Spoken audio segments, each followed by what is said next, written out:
wajibiraka ni sungalo jora sahru ramadan alladhi unzila fihi alquran hudan linnas wa bayyinatin min alhuda wal furqan faman shahida minkum sahra falyasum o yeddeli le ko sunga jirabka ciren ka hadisa ko jaraytumul hilala fasumu akonna yesu sungalo ye dro yesu bon mo min ye kafiriye summa wajibi kafirika an ko sun wajibira silama de ka me kafiri summa wajiba ka harin na sunna fanate saha parce que bato dunkete bo don ka ba ya yira ni kafiri na silamiyara sungalo konona la lam yaljimhu qada aba yire mina ni sungalo na silamiyara sungalo konona la asilamira yiro min tile mununa aba yire mina bulusu munun temena ka kato kafiriya la usaralitaka alaka aya qoso qul lil ladina kafaru in yantahu yughfaru lahum ma qad salafa kafiri ka kafira la sungalo temenala na islamiyara sungalo mununa be uluso sungalo temenala kafira la usaralitaka aw na ya soro sungalo fana konona de la tile konona de la ambe salli fana wakati de la kafiri de tunye asilamiyara salli fana wakati kata salli fana la kata tile be aba yiremina atemmi ate dumuni ko otola tile to min temena la kato kafira la fana sarataka niye mo fulo islama mo fulanna alqismu sani as-saghir fala yajibu alayhi siyam hatta yabluqa demisen fitini sungalo la summa wajibi aka fo kata balighiya kiden ka hadisa ko sawru fi al-qalam anni salasati anni naim hatta yastaykhija wa anni shaghir hatta yakbura wa anni al-majnun hatta yufiqa demisen fitini summa wajibi aka minni mo min koy be selafu la dege ki ka demisenu bila sunna kuni sul la dege pour ka salafu la dege basitala salafu salu tumbu ka demisen fitinu la sun unu betam mishiri kono ni mi nogo ye demiseni min mina ube kungo ya mina nu kasira ube tilon ko fendo dama pour ka nege fo kata tilebe ka nyina dumuni ni jiko salafu tumbu ke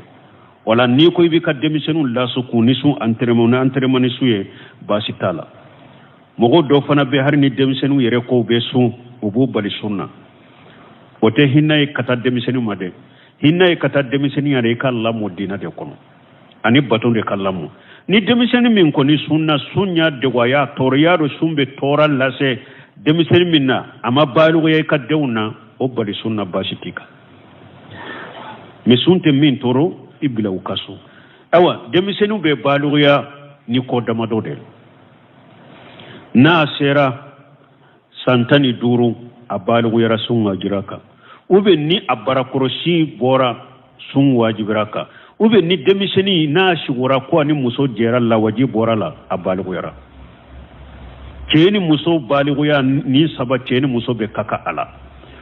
muso ka baligu ya ta man se be jidini nani nae na ya ka kaluboye ni muso mane kaluboye dura baligu yara nani na be farale taka donc demisenu mi ni abalu yara sungalo konona la aba yeremina sungalo tile konona ni abalu yara odela tile to aba yeremina min temina kasaralitaka me balga tamase saba cheni muso be jera wala nani na obe fara muso taka minye awa kalubo yeli ni nye mugo fulanai sungalo la القسم الثالث المجنون وهو فاقد العقل فلا يجب عليه الصيام كلا يوم سبنا فاتو ثم واجب فاتوكا ثم واجب فاتوكا حديثا من تمنا ورفع القلم عن الثلاث ابو حديثا كونو وان المجنون حتى يفيق كيدن كو كلمو كرو تارا كبو مو سبكا demise ewan sin mugo sino bagato fokata wuli kalibute fen sabaye demiseni fokata balu kalibute juguman sabaye fato fana fokata wakati minna bora yele karma kalibute sabaye fen sabaye donc fato suntaka na sunna fana aka sunte saha parce que nganyate fato la kidem fana ko innamal a'malu binniyati wa innamal likulli imri ma nawa nganyate fato la donc na sunna akasun nafatala sunte fatoka bo ni mogo min ni aka fa yede wakati dola fa binama wakati dola abette maka min ka fa ye ni chogo de doni ke baw bolo ni fa nana la wakati mi sumbi naka bo ka sallitaka min ni fa temina la wakati maka hakili nana do mununa abe ulusu aka hakili nana salli mununa abe ulusu salli bonna ya soro fato a hakili tunna na fajiri wakati a hakili tumba chokola aye sunke ka sunga ne ka sunta tile to konona la fa nana la uta ka suntiya abe komi mugo ni sunna ni krina ibori ire karamu ni tora krina fokata tile bire fenti ka sunna ewa fato fana fajiri wakati aka hakili tunna na aye sunta tile konona la fa nana o don suma tiya ninde mogo kalite sabanay alqismu rabi'u kalite nanina alharimu alladhi balagha li hadiyana wa saqata tamyizuhu fala yajibu alayhi siyam wala iti'amu anhu li suquti at-taklif anhu bi jawali tamyizihi fa asbaha sabiyan qabla tamyiz mogo sabana mogo min korola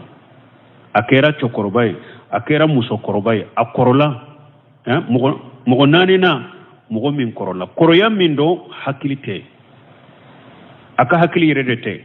ninye muso de akorola koroya nkera sababu hakili yerete ube ninye ewa che de akorola me hakilite hajiyan ani fato fana tekele wafo ni mahajiyan wakati dola aba yere kalama wakati dola ta yere kalama komu ba futo mo ko wakati dola ka yere jobe na wakati dola yere jotala ma koro min kera o chogola wakati dola ba yere kalama wakati dola ata yere kalama wakati munu na ta yere kalama na kera mugo de sa leta yere kalama wakati bede sunta ka mure botaka ma koro min de ni hakili de chinyana korola hakili chinyana sunta ka mure bo binna ka boaka parce que ka hakili te ate fen kalama o kiri be komi demiseni ka kiri akiri be komi demission ka kiri sumbi naka boaka mure botaka parce que hada mari min nika hakilite dro silamiya sariya ka teklifu binna ka boyka ni muso korba mi hakilite chokorba mi hakilite sunta ka mure botaka min na ya soro waqatu dola hakili bina waqatu dola fana hakilitena waqati munun nana naka hakili bala sumbaka na teshika su wabu mure boke wakati munum ni hakili tala sunta ka wayrola mure botaka ni nyem mo nani nay alqism alqamis mughduruna alajij an siyam ni ajijan mustamirra la yurja jawaluhu kal kabiri wal maridi maradan la yurja buruhu ka sahibu sartan mughduruna mugo min desera sunna dese min do fana kuday de do atesede komi ewa mogo min korola yaro korola nye fulade koroya fulo ni ka hakilite a korola hakili fana te sunte nin ka mure botoka wamate molawa nin fulana min fulen nenya alete se ka su koroya koso me hakili bere me koroya inde koso atese ka su me aleka hakili machiare aleka hakili be atese ka su fana ube bana bagato min tese ka su bana min bala fana bana intese ka furake komi kanseru na nyogona ube mogo munu malaka lafiya ulu sugun sun bulina ka be ulu ka ube mure boke ma korban min tese ka su mi hakili bala ube bana bagato min bana dobila bana min ni e yere jigita bana inkene yalila bana sugun min do ita atekene e jigita kene yalila ni mogo sugu sungalo la nu tese de kudai sumbinna kabulu ko mure boke mure bo na kadu ye sungalo dongodo donko kilo wonesfu ko kilo keleni tlanje do ya kawye me mbe kitabum minka nyon nya foye majalis saru ramadan bunu shemin ole ye sawu ale ya jate mina bebe kilo fulani garamu binani de donc ale ko ni mure bo sisa donc ni be mure imbo iba kede rubu usa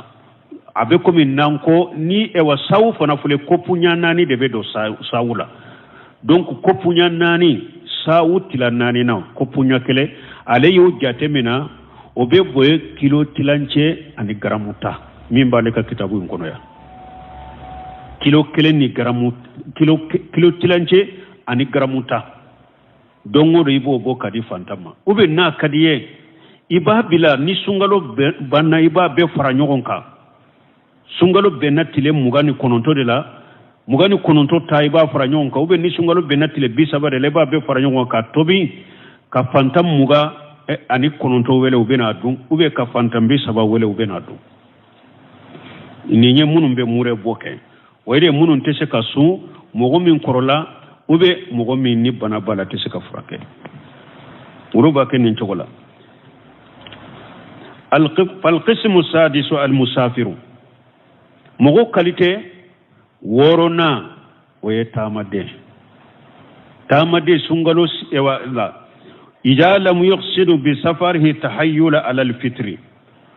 تامدي مني إما تاما دابوا كما كاكي فيري پوري كاشي كامي سنغلو كنونا لا إبي مي منا ياسرو إيي كتاما پروغراما كما دي پوري كاشي كامي دي ate daga ka mimini ye haramu ye ka ne ye tama ke fere de kata mini de masungalo la mini haramu yare ka de men ni ma tama indabo akama tama de nanila sungalo konona la awa sumbi naka boy ke be saka juruta me doni kama ko tama de min fule ni nye ikalla hala be chogo ya sabala ni yere ya do tama in konona be saka sun tindegu ibe su puru juru kana do ila wanta sumu wa khairul lakum su puru juru kana do de ni yere ya do sunti degu bon ni yere ya do fana ni sunna a sun aten toro membe musaka sura la de mente toro aten degu bani tora basema e ka sunto o de kani mana ni be tamala yi sunni ni sumbaliya be kakaya sunni ni sumbaliya be kakay bolo e ka su o de kani men ni yere yaado ni sunna be degun surala de mente toro koni e kam mi ode kani men ni yere yaado ni sunna sunyire be tora de sema sunkere e ma haramwe la darara wala dirara komi nya fo tuma be der labe ko me utese ka fode wakati inde koso ni nyemo woro na tamade ibe se ka juruta sungalola ni sigira ibasara al qismu sabiun مغولون فلنا المريض الذي يرجى برء مرضه وله ثلاث حالات مو ولون فلنا بنا بغتو مي بنا مندو اي جيغي بالي بنا كنيا ايادو بنا بغتو ايو كولوسي مغو منون كورولا ولو يچوغو يا فلاي بنا بغتو فنا يچوغو يا فلاي بنا من تسيكا فراكان تمنو اولا ni wolon fulanna sisa ni nye bana bagato de bana minyi soro i jigi bala ko ibe na frake i jigi bala ko ibe na kenaya nim bana sugu ebe mi sungalo la me ibe juru de ta ni sungalo temena iba sara me e bana bagato fana la hala sara bika la hala folo ni e yere yado bana membenna njigi bala bena frake et puis bana sugu mindo fana mbese kasu atin toro ibe su juru kana do ikana ni ire ya do ibe se ka su ka bana intoila su inte de gula simati toro ibe su juru kana karila ini mo ka su nyogon fekele ikalla hala fulana ni ire ya do bana min benna ni sunna awa abena de gundo lasima abe gele yanka donc e kana su ni kana su ibe mi ikasuni makarho yorola ikalla hala sabana ni ire ya do bana min benna ni sunna doro bana yimben e wasu yimben ka bana jiri de ube abe tora yere de lasima ikasun ya haramu kana sun ibe juruta ni sungaro temena e basara al qismu saminu mongo shegina al haidun musommi ni kalobo yera kalobo ya soro musommi be kalobo la fayahrimu alayhi siyam wala yashihu minha musommi ni kalobo de bila sun haramu yarika hari ni sunna maloya kama kafara mugoka ika sunte saha niya ake maloya ebe kalo bola nin tora kami ewa nkana maloya mugo kana bo kongbe kalo bodela eyi yereke sumbaga odela ye haramu kede ni sunna ka kalo bo intola ye haramu ke epi ka sunte saha odela ye munye hirin ko ma araitu min naqisati aqli wa dini ajhab li lubbi rajuli haji min ihdakunna qulna wa ma nuqsanu aqlina wa dinina ya rasulullah qala laysa shahadatu almar'ati bimithla nisfi shahadati rajuli qulna bala qala fadhalika nuqsanu aqliha alaysa jahadati lam tusalli wa lam tasum lanyine ni rode ciden ko muso adina nagasilen do hakil nagasilen de do uko anka hakil nagasile jumay akom muso fula sheria ni chekelen de ka sheria be be nyogona o yaka hakil nagasilen uko anka dina nagasilen fane jumay ako yala naw be kalo bola abe salli ba be suwa ko ay ako de yaka dina nagasile donc ni nya iranna ni muso be kalo bola ate salli ate su me salli saralita ka de na seneyara akora salli saladita ka me ni kalo bo ya soro ni sunya soro kalo bo munu nya be sunnu nu sara munna salli te sara sumbe sara parce que salli ko ni dongo do de me sum fana sanni sande odi ato sumbe sara awa abo chogo de la muso min fana be bange jolila ani muso min be kalo bo do be de kiri kelenya ube de kiri kelenye ate salli nabe ewa bange jolila ate salli nabe bange jolila ate su me abe juru deta ni ewa dom munun temina la kato kalo bola abu juruta ni sungalo temina abu sara ni dom munun temina musola kato bange jolila abu juruta ni sungalo temina abu sara القسم التاسع مغكونتنا المرأة إذا كانت مرضية أو حاملة mogo konontonna muso na be sindi dema ube muso konoma muso de da be sindi dendema sungalo nana lebe sindi dema ube sungalo nana muso konoma do nin fana sungalo la sumbi na kabwaka me abasara ni doni ke ba bolo sosori chama mbina ni na nyafu chogo ma prepare la tigete se kaso doni ke ba doko ko muso min be sindi adema ube muso konoma ko nu fura sirana sun koro deunde sababula ko ube juruta me ko menu ba sara ube mure boke kafaraka ni yokuma doye me na ya soro muso min be sindi ay dema ube muso min na konoma de do asirana ni sunna tora be senyere dema tora be nyere de be tora surala ko abe ko mi banabagato kiri wala be juruta ni sungalo temina ba sara mure bota nofe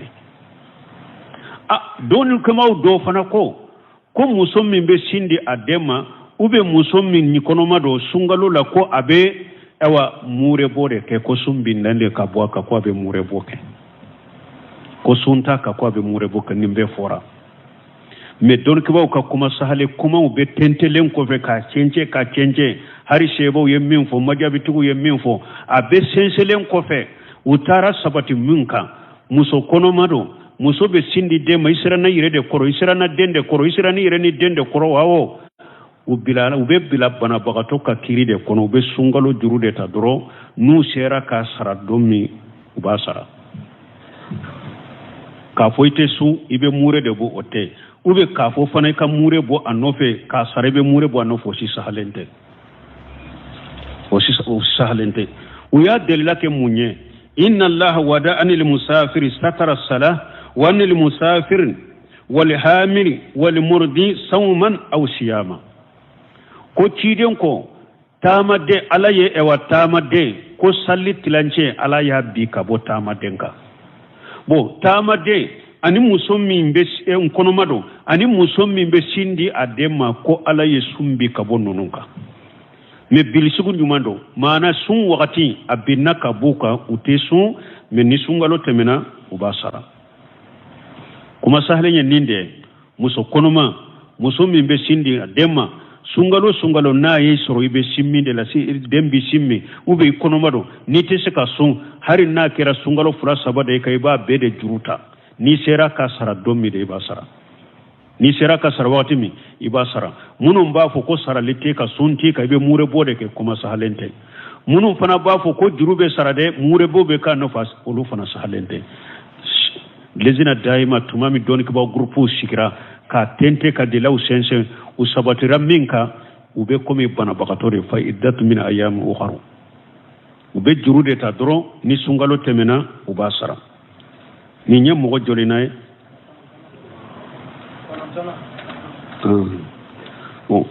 mogo tanna ye mogo jumaye mogo mi ni ewa sungalo nana ale mina li injali li inja'i khayrihi li inja'i nafsin معصوم لإنقاذ من احتاج للفطر مغتنى مغجمة من احتاج للفطر لدفع ضرورة خيره كإنقاذ معصوم ni mogo mi hatagira minina puru ka darura wuli ka bo mogo wereka mogo ni minninka ni minye nin tangale misali la sungalo do e sunnendo ala kan kisama e nana mogo dola ba fe kato jila e yere mbado ninne mo inka suntige puru nka fanga soro nka se ka do ji nkono kanimbo akanato ji na beto ji na suntige ika kisi ni sungalo temena ibasara ube tasuma donna yuro do de la e sunnendo e yaado nimma suntige nte se ka nin tasuma faga nimma tasuma infana faga ewa nimbe toala mi ka suntige ika fanga soro ika tasuma faga kabwa tigila donc doni ke ba wuye pompion do nimbo kadiri de kono sungalo kono na ni tasuma donna yuro mi nu yire yaado namman ka suntige kam yante se ka tasuma en faga ukami sungalo tile kono ka tasuma faga ni sungalo temena donc ubasara ubafo ninde ma mo mi minna pour ni wori kisili sababula ni minye ni kisilanya abo togola fana mo mi fana be mi ambe jahadu wakati dela anni kafiru de be nyogona anyere bado nanko anka sun an sun to ka kafiru kele an fanga be dogo ya be se ka she anna ambe mi pour anka fanga soro jahadu na ambe mi pour anka fanga soro ka jahadu ke donc ninde mo qualité tanye sungalo konona mo qualité tanye ninde donc ambe ala deli sungalo ala ka iranna lafiya ni kenyala ni disukun kalasi nambo sura kono kasu ka fori alo jora yado mo tilalendo sungalo suni na katatila yoromata nin konko fana tilo yoromata info ka perepere la tigana ka della uni hadisa qur'ana kono wakati to haratilanchebo kanto akono droba fo wakati sera mbu fo ku surunya me nde kuma munun fo ni mogo mi makobula ku dafalen soroni yere bese ka sege sigara bukanna Sheikh Muhammad ibn Salih Usaymin rahimahullah ay kitabu do dilaninka ko majalisu shahru ramadan ay kitabu do dilaninka kitabu nyuma sungalo kola majalisu shahru ramadan ako kitabu yunkono ako mogo tilalendo kata sunna sungalo kono kata tila yoromata ako al-qismu al-awwalu tila yoroma folo المسلم البالغ العاقل المقيم القادر الشالم من المواني سنغلو ناجو رسوني واجب جونكا سلاما يبالغ يحكلما يشغلنو يتتاملا يبشي كسوينكي يكسلنو كابو بالي فن ميمبي بالي سنة ni mogo sugu min fulen ni ninde mogo foloye ni sun wajira minka ni mogo sugun sun wajibira ninka ni qur'ana ye a wajibira ka ni tiren ka sunna ye a wajibira ka bil ijma' silama sun wajira ka ni sungalo jora shahru ramadan alladhi unzila fihi alquran hudan linnas wa bayyinatin min alhuda wal furqan faman shahida minkum sahra falyasum o yeddeli ko sun wajira ka ciren ka hadisa ko jaraytumul hilala fasumu akonna yesu ngalo ye duro ayesu bon mo min ye kafiriye summa wajibi kafirika anko sun wajibira silama de ka me kafiri summa wajiba ka harin na sunna fana te saha parce que bato dunkete bo don ka ba yayira ni kafiri na